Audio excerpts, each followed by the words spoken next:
despide y ella es la reina de la paz. Tenemos que rezar por la paz. Ya saben que el mundo no va bien. ¿Ok? Rezamos juntos. Dios te salve María, llena eres de gracia, el Señor es contigo. Bendita que eres entre todas las mujeres y bendito es el fruto de tu vientre Jesús. Santa María, Madre de Dios, ruega por nosotros pecadores.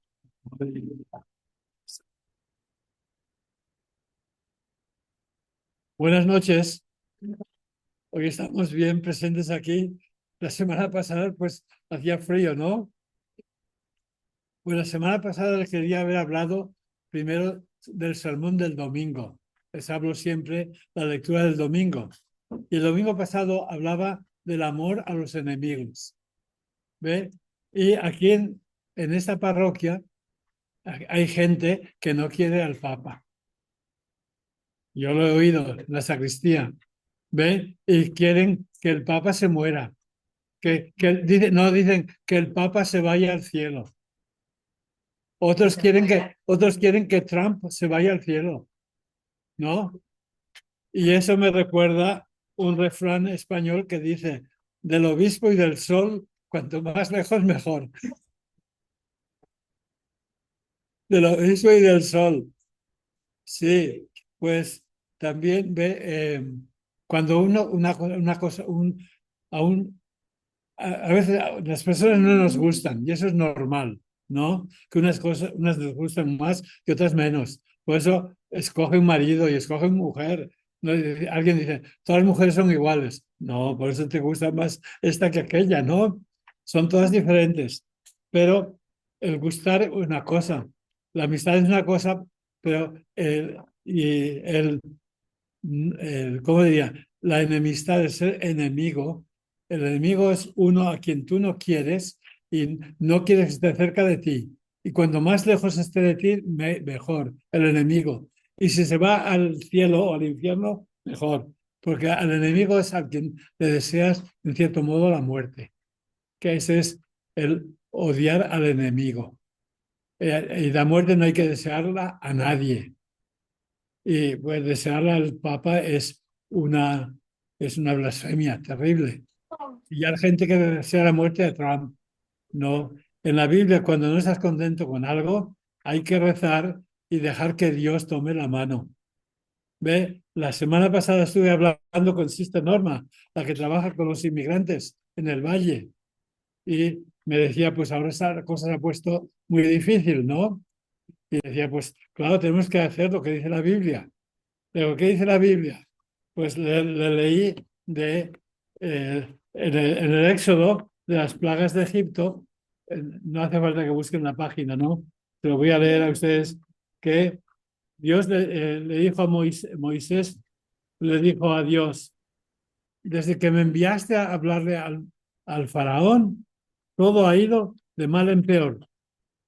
Le dice, y tú no haces nada. Dice, le dijo Dios a Moisés. eh, y Dios le dijo, ya verás lo que voy a hacer. Y entonces comienzan las plagas de Egipto. Porque a Dios a veces tenemos que quejarnos. A ver, Señor, haz algo. Es hora de que... Y en el mundo, pues cuando vemos injusticias, gente que sufre, pues rezamos a Dios y Dios lo va a hacer como quiera Él. No hay que desear la muerte ni a Trump ni a nadie. ¿Ok? Eso es odiar al enemigo. El enemigo hay que amarlo. No quiere decir que te hagas amigo de él, tampoco. Hay que respetarlo. Y un cristiano les decía, ¿no? Que un cristiano es una planta.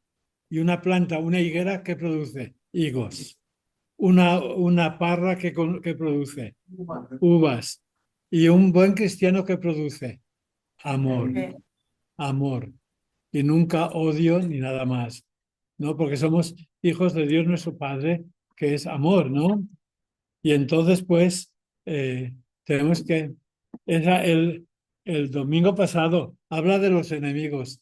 Esta semana habla el sermón, porque es el mismo sermón de San Lucas, que hablaba a los apóstoles, dice, bienaventurados ustedes pobres que han dejado todo por venirse conmigo.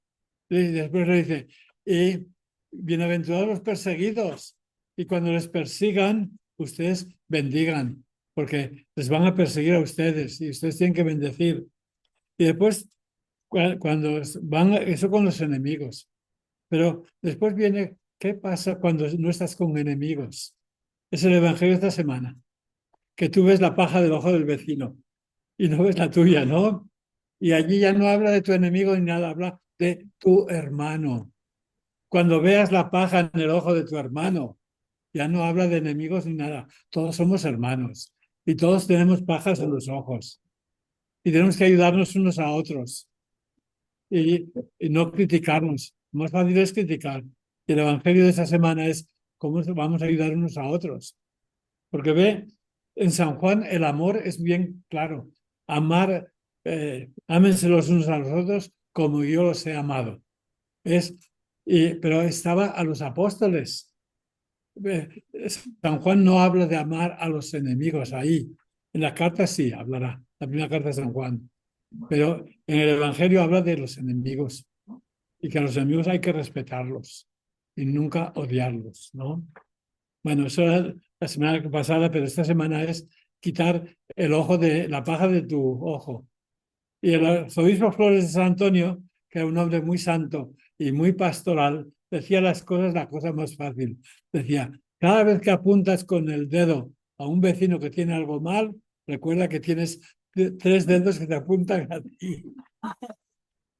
Decía lo mismo, cuando tú ves una paja en el ojo de tu vecino, tienes tres pajas en tus ojos. Eso era el obispo Flores. Era un santo. Sí. Bueno, pero vamos a San Juan, estábamos hablando de la mujer samaritana. Estábamos en el capítulo 4 de San Juan, ¿ok? Y vimos algo de esta historia, ¿no? Y quiero decirles que San Bernardo decía que la Biblia es como una mina. Cuando iban a una mina a sacar oro, también encontraban plata y había platino y otras cosas, ¿no? Que en una mina hay casi siempre varios minerales, no hay un mineral. Y decía San Bernardo que en la Biblia hay muchos minerales, que cuando lees un capítulo de la Biblia, sacas una doctrina, sacas una cosa, un alimento, pero hay mucho más de lo que sacas. Es como una fuente, ¿no? Y de que vas a beber en la Biblia, vas a una fuente y bebes, pero la fuente se queda allí y puedes volver y beber más, ¿no? Y la fuente nunca se agota. Y la palabra de Dios, en cierto modo, tiene múltiples significados. Y hay un significado de la mujer samaritana que lo vamos a ver hoy. Y comienzo por preguntarles, me responden ustedes, ¿por qué va la gente a misa el domingo? ¿Por qué? Díganme razones. A ver. ¿Por qué es el día del Señor? ¿Por qué? Para dar gracias a Dios por los favores que nos ha hecho. ¿Y por qué más vamos a misa el domingo? ¿Por qué he escogido este día? Hagan eso en memoria mía. ¿Por qué vamos más el domingo? Es obligación de la Iglesia, hay que cumplir. Y si no es pecado mortal, ¿verdad? Sí. Bueno, ¿por qué hay que ir a misa el domingo? Para significar, celebrar el amor de Jesús por nosotros. Por eso vamos a misa también, para celebrar. ¿Y, y por qué no va la gente a misa el domingo? Los que no van, ¿por qué no van? Porque hay fútbol. Porque están trabajando, enfermeras, están trabajando. Otros por flojos, no van a misa. Otros porque no quieren, simplemente. Y algunos van a misa, pues, especialmente los jóvenes, los jóvenes tienen una novia y la novia le dice, voy a misa, vienes conmigo, a que se vayan. Claro, van a misa por la novia. Pero ven, sí, pero vamos a ver que todas esas razones por las que la gente va a misa o no va a misa salen en la historia de la samaritana. Porque quiere decir, los que no van a misa, pues no aprecian a Jesús, los cristianos son cristianos. ¿Y quién es Jesús? Pues nada, es nadie. no tienen respeto a Jesús, yo no voy. Yo no creo en Jesús, por eso no van. Otros van a misa porque está mandado, ¿no? Y me gusta hacer todo según está mandado. Otros van a misa porque, pues si no es pecado mortal. ¿Y qué pasa si no vas a misa y te mueres? Te vas al infierno, ¿no? Y entonces van a misa. Por eso, otros van a misa porque Dios me ha bendecido y está bien, acción de gracias. Otros van a misa para que Dios me bendiga más, para que me dé más. Y esos van por egoísmo, porque van para que Dios me dé más. No van para dar gracias a Dios, van a pedir favores.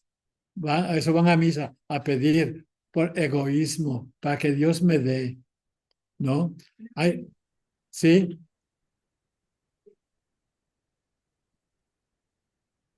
no, yo no he dicho eso. Y hay gente que cree que dice que va a misa, porque si no dicen, no van al cielo, es lo que creen. No es cierto. Bueno, porque hay mucha gente que no va a misa porque no puede. Si están enfermos, si están trabajando en el hospital, no hay muchas razones. Pero todas esas razones salen en la historia de la samaritana, porque es todo cómo miramos a Jesús, quién es Jesús para nosotros. Y ven, cuando comienza la historia de la samaritana, dice que, ahí en el capítulo 4 de San Juan, ¿no? Fíjense, la primera cosa que dice que vino Jesús, capítulo 4, a un pozo, cuarto versículo, no puedo ver, el 7, dice que fue a un pozo, era la hora sexta, hasta nos dice la hora y todo, cuando es importante salir, hacía mucho calor. Y llegó una mujer samaritana a sacar agua, pero Jesús le dijo, dame de beber. Jesús comienza pidiendo, y ya decía San Bernardo, cuando Dios te quiere dar algo, comienza por pedirte primero. Que seas generoso con Dios y Dios será más generoso con ustedes. Bueno, dice, dame de beber. Y sus discípulos habían ido a la ciudad a comprar comida. Qué coincidencia. Se fueron 12 a comprar y dejaron a Jesús solo.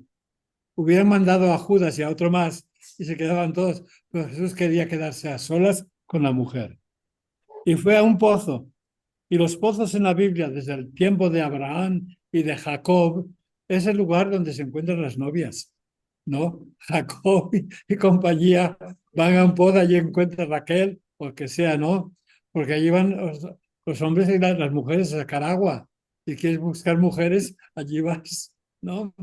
Y hay varias historias del pozo donde se encuentra a la mujer. Pues, pero dice que Jesús le pidió agua y dice, tú judío a mí, ¿no sabes quién soy yo y quién eres tú? La mujer trata a Jesús como si fuera un hombre cualquiera, casi un enemigo. Y hay gente que no va a misa porque para ellos Jesús es, pues Jesús, a mí qué me importa. No, aunque tenían fe, la perdieron y no tienen ningún respeto ni honor a Jesús y por eso no van a misa. No aprecian a Jesús como esta mujer no apreciaba a Jesús. Y Jesús le respondió, estamos en el versículo 10, si conocieras el don de Dios y supieras quién es el que te dice darme de beber, tú les habrías pedido a él y él te habría dado a ti agua viva. Entonces dice, tú a él y él a ti, ¿no? Tú le hubieras pedido a él y él te hubiera dado a ti agua viva. Pero dice, tú no conoces ni el don de Dios ni quién te pide agua. No sabes nada. Eres una ignorante. Y los que van a misa, los que no van a la iglesia muchas veces, es porque son ignorantes. No son malos, son ignorantes. Están como esa mujer y no tienen respeto a Jesús porque no conocen a Jesús. Esa mujer no conocía ni el don de Dios ni quién le estaba pidiendo. Y así hay mucha gente que en el mundo está lleno de gente de esas. Después, ¿qué viene después? Le contestó la mujer, Señor, el pozo es hondo y no tienes con qué sacarla. ¿Cómo tienes esa agua viva? Pues ahora le dice, Kyrie. Señor, ya lo trata con respeto. El primer paso es respetar a Jesús. No respeta tú, judío, a mí. Y ahí dice, Señor, y ahí cuando le oye que Jesús tiene agua viva, dice, Señor, ¿dónde tienes esa agua viva? Y le dice la mujer, ¿te crees que eres más que nuestro padre Jacob, que nos dio este pozo, del cual bebieron sus hijos y sus ganados? La mujer dice, era nuestro padre Jacob. Los samaritanos dicen, somos descendientes de Jacob. Los judíos decían, no, ustedes son descendientes de gente que vino de Babilonia.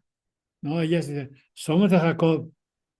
Y Jesús respondió, todo el que beba de esta agua volverá a tener sed.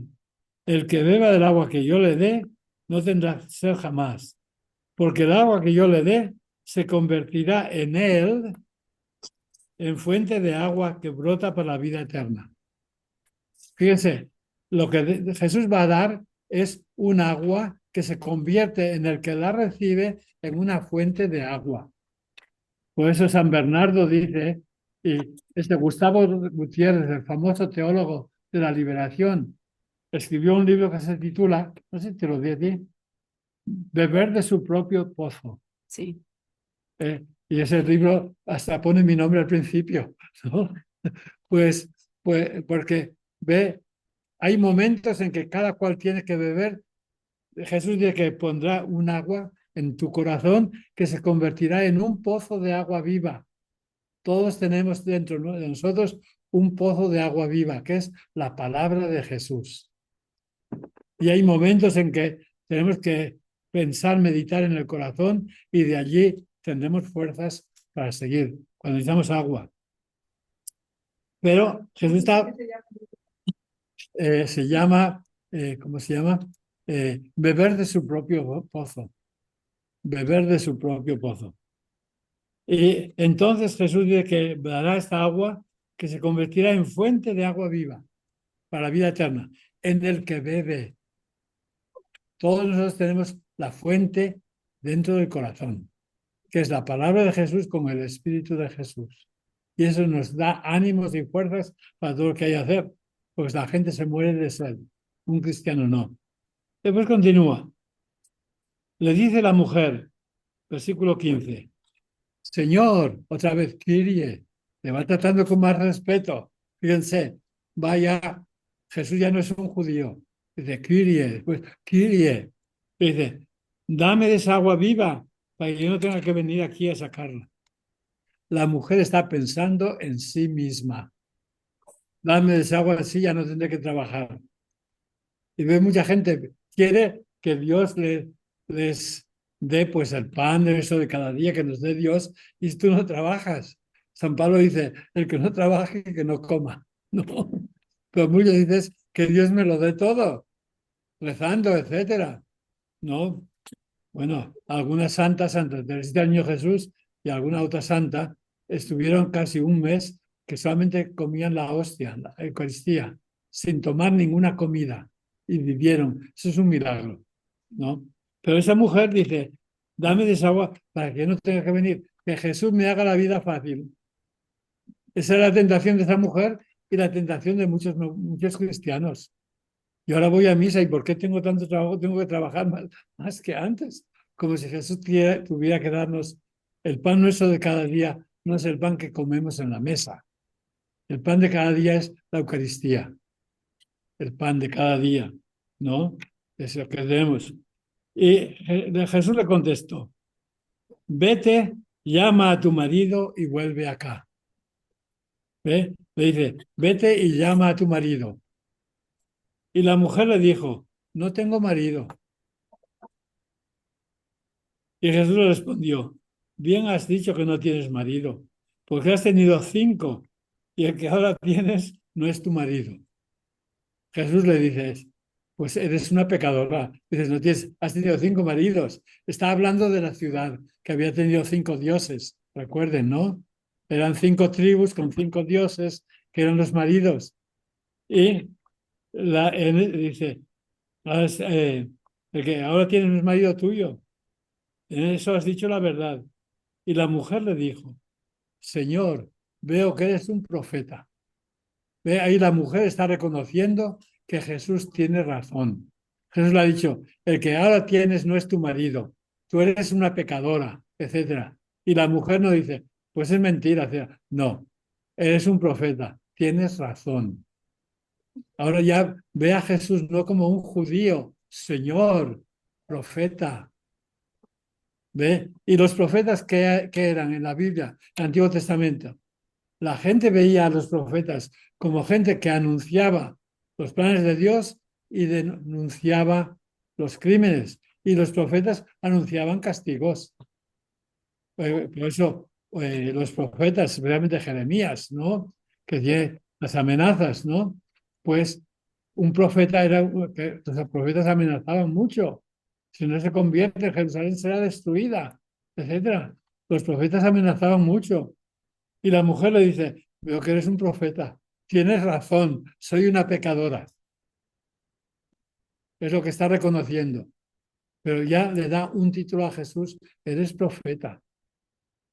Pero, fíjense, ahora la mujer cambia de conversación.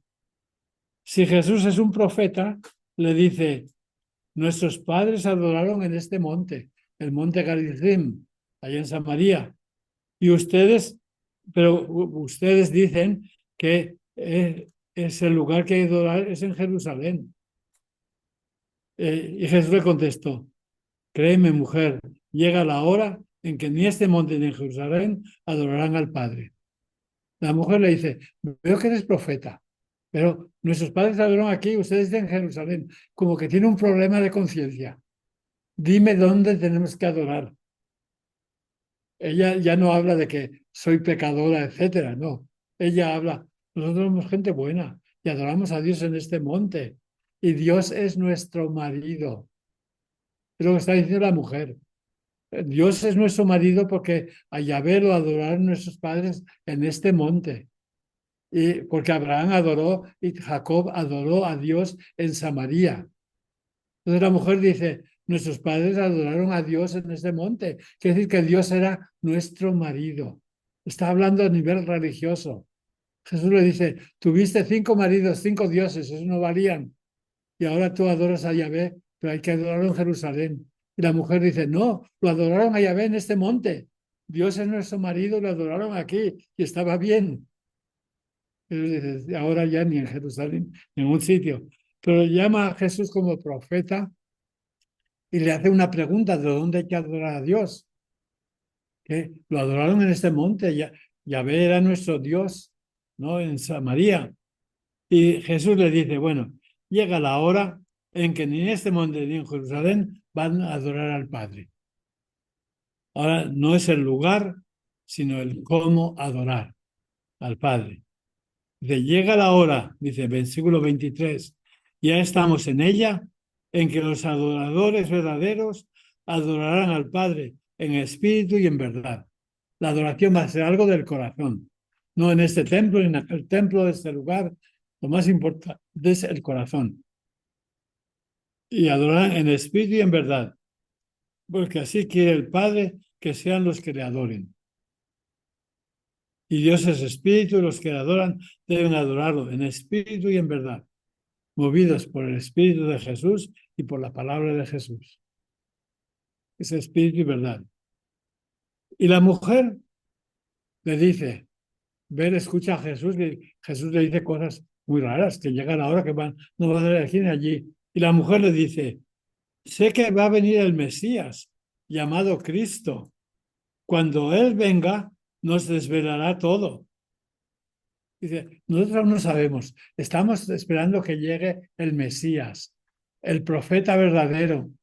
Moisés anunció que llegará un día en que Dios les mandará un profeta semejante a mí, y el que no le escuche a ese profeta será excluido del pueblo.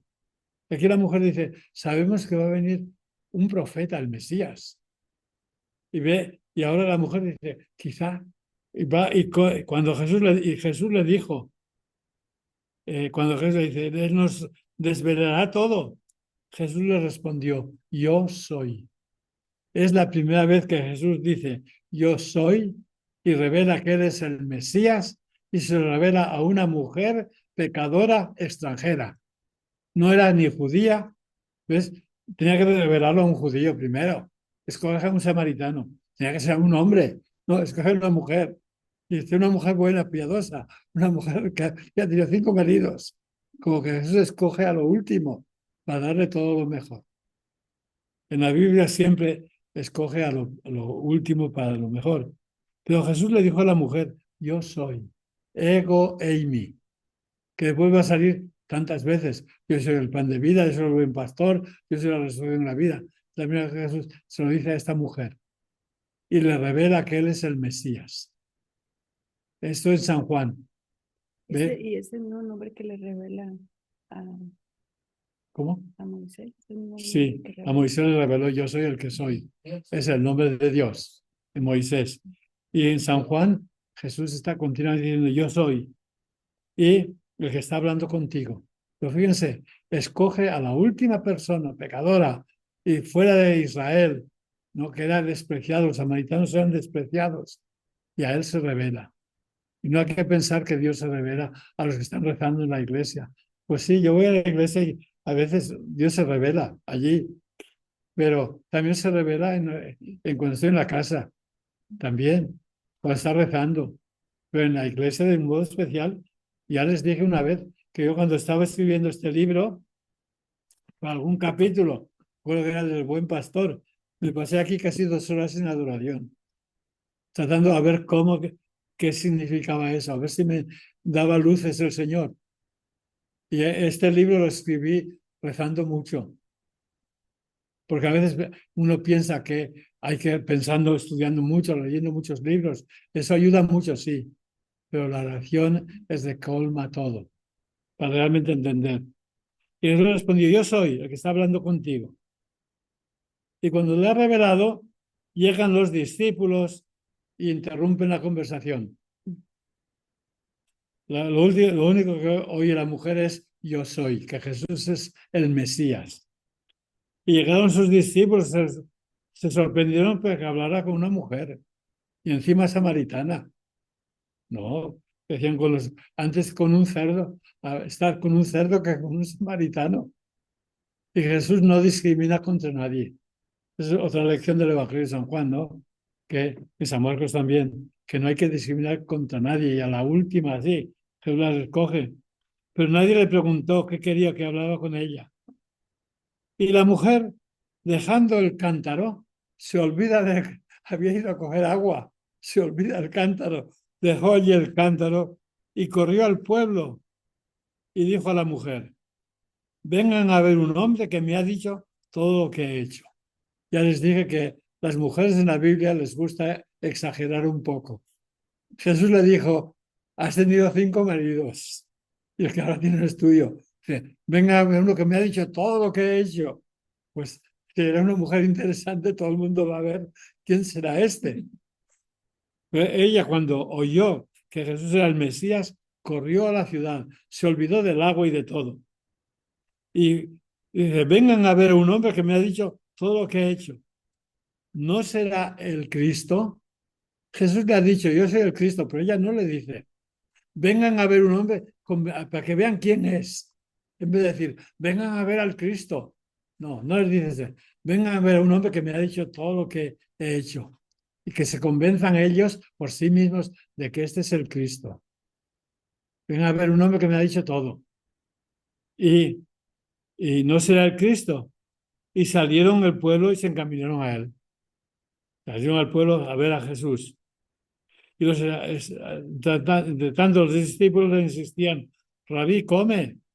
Pero le explicó, yo tengo un manjar para comer un alimento que ustedes no conocen. Los discípulos decían entre sí, ¿le habrá traído alguien de comer?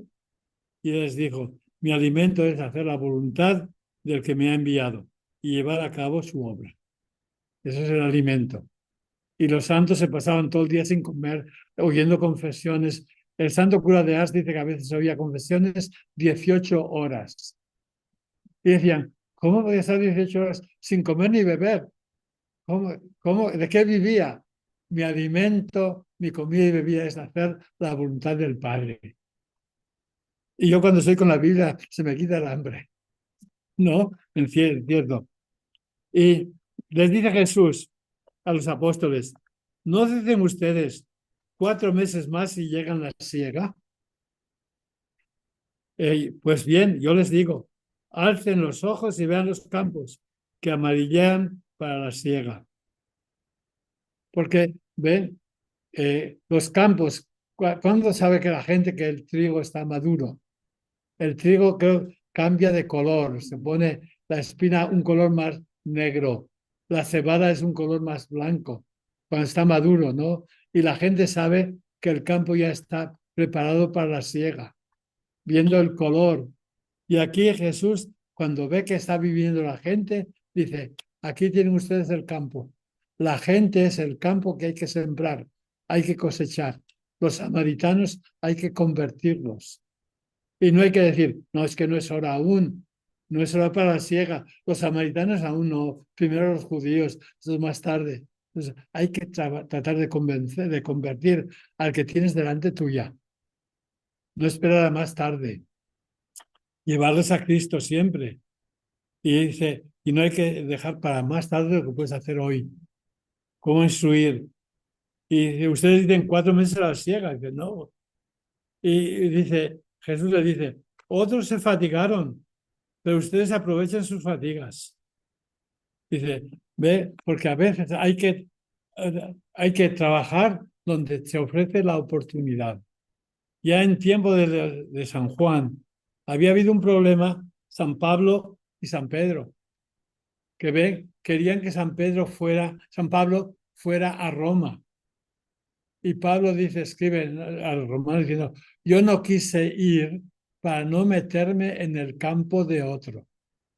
Ya estuvo en Roma enseñando, predicando San Pedro, y San Pablo dijo, yo no quiero ir, no he querido ir para no meterme en el campo de otro. Porque los apóstoles, en cierto modo, se dividieron el mundo. Unos se fueron a un sitio, otros a otro, y Pedro fue a Roma, y Pablo dice, Roma pertenece a Pedro. Y no quería ir, pero por fin fue. Y llevaron prisionero a Roma, ¿no? Pero ve, desde entonces, ya desde los tiempos primeros de la Iglesia, había la costumbre de dividir la Iglesia en diócesis, en áreas, y cada diócesis tenía un obispo, y un obispo no se mete en el otro, cada cual es dueño de su diócesis. En San Antonio manda el arzobispo Gustavo, ¿no? Y en Brownsville manda Daniel Flores. Y el obispo de San Antonio no tiene ningún poder sobre el obispo allí. Cada cual manda en su diócesis.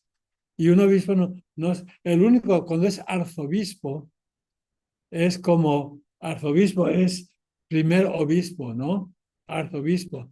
Quiere decir que un grupo de obispos tienen uno que vigila a los demás. No tiene poder más que cuando un obispo se equivoca. Si el obispo ¿de dónde? De, Amarillo. no, Amarillo pertenece ¿a dónde? A la ¿No? misma zona. Sí, pues si el obispo de Amarillo hace algo mal, se queja la gente, tienen que mandar sus quejas al arzobispo de San Antonio. Y el arzobispo de San Antonio irá a investigar, pero respetándolo. Porque él dice, yo en mi diócesis hago lo que quiero, lo mando yo aquí. Y el arzobispo tiene que respetar, a no ser que sea algo de moral, algo que esté realmente mal. Entonces el arzobispo puede meterse, si no, no. Cada cual en su diócesis. Ya por eso dice que ustedes, otros, eh, yo los he enviado a cegar, otros fatigaron, ¿no? Que ya en tiempo de San Juan y San Pedro y San Pablo, ya cada apóstol tenía su área y uno no se metía en el área del otro. Y después los apóstoles fueron los obispos y cada obispo tiene su área y cada grupo de obispos forman una arquidiócesis, ¿no? Que es para que haya, si todos los obispos fueran independientes, habría casi 3.000 obispos en el mundo. 3.000 independientes tienen que asociarse, porque los problemas de Texas son únicos de Texas, diferentes de California. Entonces, cuando van a hacer una regla que es buena para San Antonio, probablemente es buena para los obispos de Texas. En California son diferentes. ¿Y en dónde? En Chicago. Chicago es diferente. Allí, pues, la vida, la gente, el tipo de gente, allí no hay el mestizaje que hay en Texas o que hay en El Paso y así. Cada lugar es diferente y las reglas se hacen diferentes teniendo en cuenta la gente del lugar. Padre, ¿y qué tiene que ver con lo regional? Por ejemplo, como la región 16 que pertenecemos a está Oklahoma, Texas y todo eso. Sí, bueno, eso después los obispos de Estados Unidos decidieron hacer unidades más grandes, Oh, ¿no? ok, sí. Pero porque los obispos en cierta región del sureste son los mismos problemas. Entonces, en vez de dejar que cada obispo haga sus reglas, vamos a hacer las mismas reglas para San Antonio, Victoria, ¿cómo se llama el otro? San Corpus. Corpus, porque es el mismo tipo de gente, el mestizaje y bilingüe, etcétera. Pero en otros sitios ese problema no existe, ¿no? Bien. Y si vas a Nueva York, allí hay, pues, no sé cuántas lenguas hay en Nueva York, ¿no? Pero ves, ya desde el tiempo de los apóstoles, un apóstol no se mete en el campo de otro. Y ahora cada obispo es señor en su diócesis. Y con la misma lógica, cada párroco es señor en su parroquia.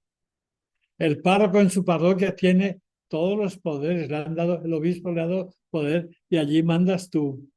Y si yo voy a una parroquia, si voy a otra diócesis, me piden un documento que diga que soy sacerdote. Tienen derecho a pedir eso. Y si no, no te dejan celebrar misa. ¿Por qué? Porque allí manda ese obispo. Es que, pero ya en Estados Unidos dicen que si un obispo te da facultades para decir misa y oír confesiones, automáticamente puedes oír confesiones en toda la nación. Antes no. Antes tú podías oír confesiones solamente en la diócesis donde estabas.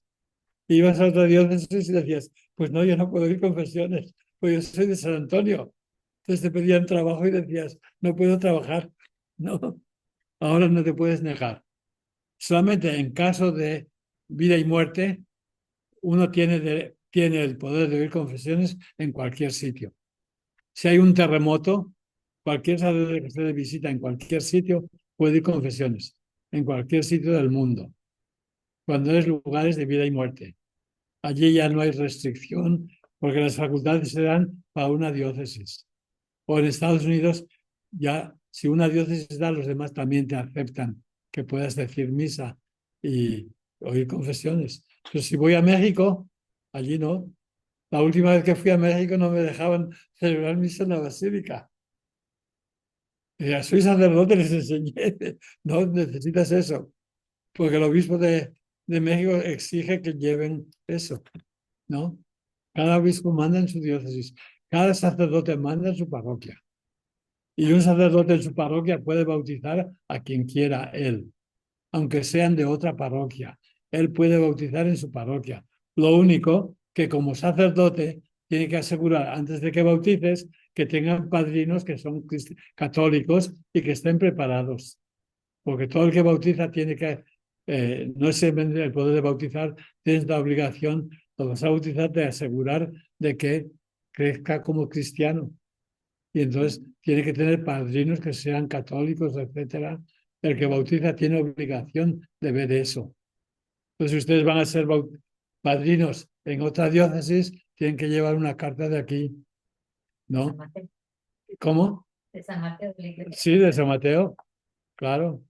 Pues, porque la iglesia ha estado desde el principio dividida en diócesis, ¿no? Y este año es Año Santo. ¿Por qué? Estamos celebrando el 1900 aniversario del Concilio de Nicea. El año 325, ahora estamos 2025, ¿no? 1325 fue la primera vez que se reunieron todos los obispos del mundo. En aquel tiempo creo que solamente había unos 60 obispos, había 60 diócesis, pero había problemas, dijeron, vamos a reunirnos para resolverlos juntos. Es lo que decimos, eso es el Congreso Apostólico, ¿no? El Magisterio Apostólico. Se reunieron todos los obispos en Nicea. Después de Nicea vinieron Nico, Calco, Co, Nico, Co. ¿Sabes qué es eso? Así me acuerdo yo cuáles fueron los concilios ecuménicos.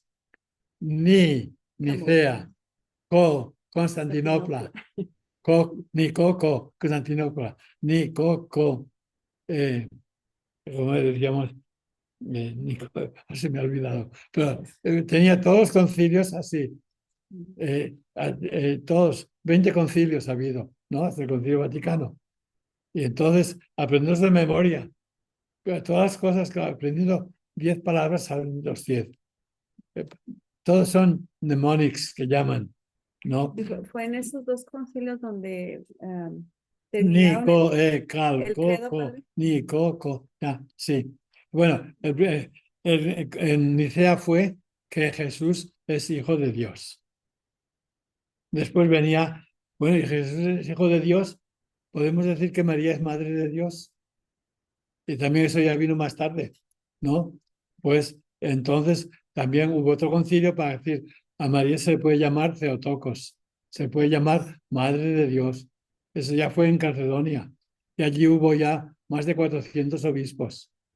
Y lo pusieron a voto, todos estaban de acuerdo que sí, que María es Madre de Dios, es la Madre de Jesús, Jesús es Dios.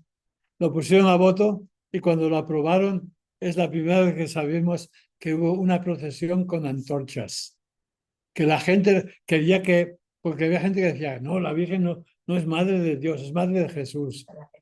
Y cuando aprobaron que era Madre de Dios, toda la gente salió con antorchas celebrando, Theotokos, Madre de Dios, Madre de Dios. Y ahora hay gente, protestantes, que a María no la consideran Madre de Dios. Dicen, Madre de Jesús. Y ya les dije la vez pasada que hay esa Ave María que cantan en los funerales, una Ave María, dice, Santa María, Madre de Dios, ruega por nosotros, dice, Santa María, ora pro nobis peccatoribus, omiten Mater Dei, Madre de Dios. Hay una Ave María que es protestante, pues cuando quieren cantar en una boda, dicen, vas a cantar la Ave María católica, que dice Mater Dei, María es Madre de Dios. ¿Ve? Entonces, pues, desde el tiempo de San Juan, de Jesús dice que no hay unos plantaron, otros regaron, y no hay que meterse en el campo de otros. Y San Pablo no quería ir a Roma porque era el campo de San Pedro. Desde entonces, cada apóstol tenía su campo. Y a Santiago lo mandaron a España, lo más lejos. Santiago fue apóstol de España, es lo que cuenta la leyenda, ¿ok? Después, cada apóstol fue a diferentes lugares del mundo. Por eso digo, vayan por todas las naciones a predicar el Evangelio. Pero fíjense, tal como comenzó la iglesia, es tal milagro. 12 apóstoles, pescadores, que probablemente no sabían ni leer ni escribir, porque el hebreo no era fácil, ¿no? Y entonces, y los manda a predicar a todas las naciones. Pues fueron tan tranquilos. Y los frutos hasta ahora los ves. ¿Por qué? Bueno, porque vino el Espíritu Santo, el día de Pentecostés les contó y el día de la resurrección se les quitó el miedo. Vieron a Jesús resucitado, dicen, que os vamos a matar, pues mátennos. Ya no tenía miedo ni a la muerte ni a nada. Y ese fue el gran milagro y se dividieron desde el tiempo de los apóstoles, cada apóstol fue a una región diferente, ¿no? Y en Jerusalén se quedó Santiago, que llaman el menor. Había dos Santiagos, uno, el mayor, hermano de Juan, Santiago el mayor, que fue a España, y el otro Santiago fue el primer obispo de Jerusalén, ¿no? Que murió mártir, de que Herodes, viendo que perseguir a los cristianos les agradaba a los judíos, dice que mandó decapitar a Santiago, el hermano del Señor, que llamamos Santiago el menor. el otro Santiago, que era pariente de Jesús. Los primeros apóstoles, la mitad de ellos eran parientes de Jesús, medio parientes al menos, porque en los pueblitos pequeños todo el mundo era pariente, ¿no? Bueno, pues aquí esta mujer dice que corrió y llegaron los apóstoles y se sorprendió que hablaba con una mujer, ¿no? Y en el Evangelio de San Marcos, Jesús habla con un oficial romano que viene, aquel Jairo, que viene con su hijo, y Jesús fue a casa de un pagano, porque el oficial no era judío, que había que romper barreras, ya en tiempo de San Marcos y mucho más en tiempo de San Juan. Y Jesús va con los samaritanos, va con todo el mundo, que los fariseos prohibían. Y dice que, versículo 39, muchos samaritanos de aquel pueblo creyeron en él por las palabras de la mujer que atestiguaba. Me ha dicho todo lo que he hecho. Y cuando llegaron los samaritanos, le rogaron que se quedara con ellos. Y Jesús quedó allí 2 días. Entonces, Jesús, porque en el Evangelio de San Juan, para conocer a Jesús, tienes que convivir con Jesús. ¿Ve? Dice que el primer día, pues 2 discípulos de Juan Bautista siguieron a Jesús. Jesús se volvió y les preguntó, ¿qué buscan? Maestro, ¿dónde vives? Y dice, y se quedaron con él aquel día. Y al día siguiente uno de ellos, que era Andrés, buscó a Pedro y le dijo, hemos encontrado al Mesías. Ay, ¿cómo lo sabe? Es que ha vivido con Jesús. Para conocer a Jesús hay que convivir con Jesús. No hay que estudiar, hay que rezar, mucho más. Y aquí dice que Jesús se quedó con los samaritanos 2 días, que en San Juan es convivir, vivieron con él. Y entonces dice que fueron muchos más los que creyeron por sus palabras, las palabras de Jesús. Y decían a la mujer, ya no creemos por tus palabras, pues nosotros mismos hemos oído y sabemos que este es verdaderamente el Salvador del mundo. ¿Ve? Tú nos dijiste que era el Mesías, el Salvador de los judíos. Y ahora los samaritanos le dicen a la mujer, no, we know better, no sabemos mejor. Este es Salvador del mundo. ¿Ve? ¿Y cómo saben eso? Porque han convivido con Jesús. Con 2 días de vivir con Jesús, un retiro fuerte te ayuda a conocer a Jesús. Un retiro de verdad. ¿Ok? ¿Cómo? Rara vez hay muy pocos de esos, ¿no? Entonces, pues le dicen, es el Salvador del mundo. ¿Y eso de quién lo aprende la mujer? De la gente. Ella fue la que llevó a la gente a Jesús y ahora la gente es la que le da lecciones a ella. Porque todos somos discípulos y todos somos maestros. Y el discípulo solamente vale lo que sabe de su maestro. Es el Evangelio de esta semana. ¿Ok? ¿Ve? Decían que Jesús es el Salvador del mundo. Y cuando San Juan escribe esto, ¿por qué lo dice? Porque el emperador Augusto y después Tiberio, el emperador romano, los romanos llamaban el Salvador del mundo. Decían, ¿ves? En Roma hubo toda guerra civil, Julio César murió asesinado y después vino Augusto César y vino la paz romana y hubo la paz y fue el Salvador del mundo. Salvó a Roma de las guerras y de todo, pero Roma se creían que era el mundo. Y le daban el título de Salvador del mundo al emperador de Roma.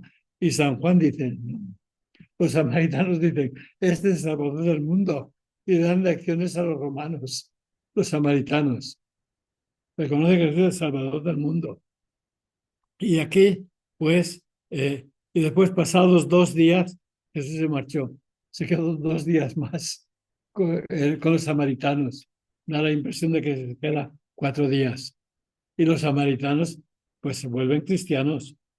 Pero fíjense, la mujer, al final, la gente aprende, la gente le enseña a la mujer ella enseñó a la gente, los llevó a Jesús y después ellos le dieron lecciones a ella. Ve, cuando yo fui a mi pueblo, mi mamá era muy lista, tenía una memoria mejor que la mía. Conocía a los padres apostólicos, que yo decía, ¿dónde sabe esta mujer? Tantas cosas, ¿no?